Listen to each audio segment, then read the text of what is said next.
الحمد لله الذي كفى والصلاة والسلام على رسوله المصطفى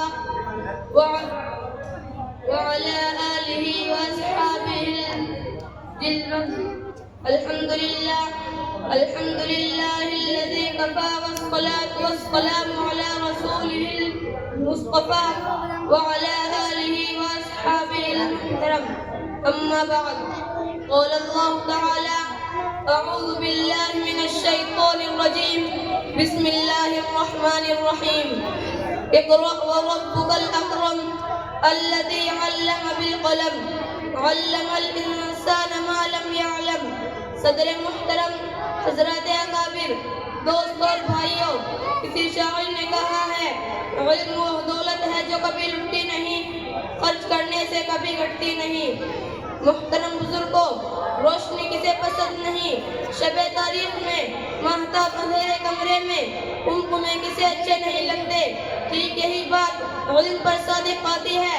وہ کون سی چیز تھی جس نے آدم علیہ السلام کو فرشتوں سے افضل بنا دیا؟ وہ کون سی طاقت ہے جو انسانوں کو اشرف المخلوقات بنائے ہوئے ہے؟ وہ علم ہے. بھائی اور دوستو، ہم مسلمان ہیں، اللہ اور اس کے رسول پر ایمان رکھتے ہیں. واقعہ یہ ہے کہ اگر ہم علم نہیں رکھتے تو ہم مسلمان ہو نہیں سکتے. مسلمان اور جاہل رہے، مسلمان اور ان پڑھ ہو، یہ ہو نہیں سکتا. اللہ کی کتاب میں علم کی عظمت جگہ جگہ بیان کی گئی ہے. ارشاد باری تعالی ہے: قل هل يستوي الذين يعلمون والذين لا يعلمون انما يتذكر اولو الالباب. اس آیت کا ترجمہ یہ ہے کہ کہہ دیجئے کہ کیا اہل علم اور نہ جاننے والے برابر ہو سکتے ہیں؟ عقل مند ہی نصیحت پکڑتے ہیں. محترم دوستو، علم سے مراد کیا ہے؟ کیا دنیاوی علم یا اخروی علم؟ واقعہ یہ ہے کہ علم کوئی بھی ہو، انسان کو عزت دیتا ہے. انسان علم ہی سے کمال پاتا ہے.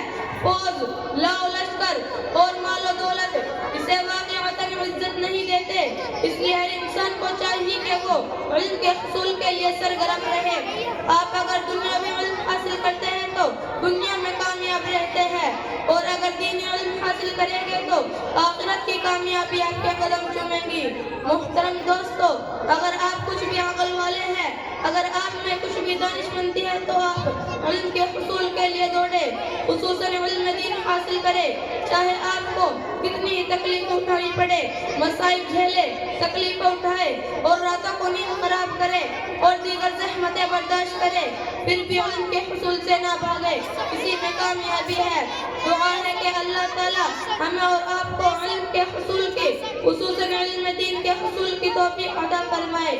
آمین. وآخر دعوانا الحمد للہ رب العالمین.